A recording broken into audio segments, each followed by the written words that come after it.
ಹೆಸರು ಪ್ರದೀಪ್ ಈಶ್ವರ್, ಚಿಕ್ಕಬಳ್ಳಾಪುರದ ಶಾಸಕ. ಬಿಜೆಪಿ ಅವರು ಬರೀ ಫಾಲ್ ಸೀಲಿಂಗ್ ಮಾಡ್ಬಿಟ್ಟು ಏನಾದ್ರೂ ಮಾತಾಡಿದ್ರೆ ವಿಕಸಿತ್ ಭಾರತ್, ಮನೆಗೊಂದು ಸಿಲಿಂಡರ್ ಕೊಡೋ ಯೋಗ್ಯತೆ ಇಲ್ಲ ಇವ್ರಿಗೆ. ಈ ರಾಜ್ಯದ ಮುಖ್ಯಮಂತ್ರಿ ಅಹಿಂದ ಮುಖ್ಯಮಂತ್ರಿ. ಇವತ್ತು ನಮ್ಮ ಮುಖ್ಯಮಂತ್ರಿಗಳು ಸೂಚಿಸಿರೋ ಅಭ್ಯರ್ಥಿ ಸಮರ್ಥ. ಸಿದ್ದರಾಮಯ್ಯ ಅವ್ರ ಗೌರವ ಉಳಿಬೇಕು ಅಂದ್ರೆ ನೀವು ಸಮರ್ಥನ ಗೆಲ್ಲಿಸಬೇಕು.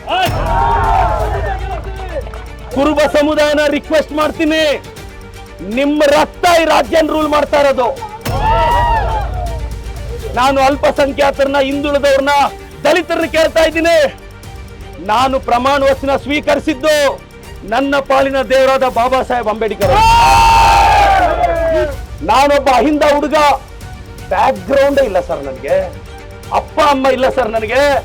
ಈ ಫಾರ್ಮ್ ಕೊಟ್ಟು ದೊಡ್ಡ ವಿಕೆಟ್ ಬೀಳಿಸ್ಬಿಟ್ವಿ 23ರಲ್ಲಿ. ಇನ್ನು 30-40 ವರ್ಷ ದಾವಣಗೆರೆ ಬಗ್ಗೆ ಸಮರ್ಥಗೆ ಅವ್ರದೇ ಆದ ಕನಸಿದೆ. ಒಂದು ಹೊಸ ಜನರೇಷನ್ ಹುಡುಗರಿಗೆ ಒಂದು ಅವಕಾಶ ಕೊಡಿ. ಇವತ್ತು ಸ್ಮಾರ್ಟ್ ಸಿಟಿ ಆಗಿದೆ, ಅಭಿವೃದ್ಧಿ ಆಗಿದೆ, ಡೆವಲಪ್ ಆಗಿದೆ. ಶಾಮನೂರ್ ಕುಟುಂಬದ ಕೊಡುಗೆ ದಾವಣಗೆರೆ ಇದೆ.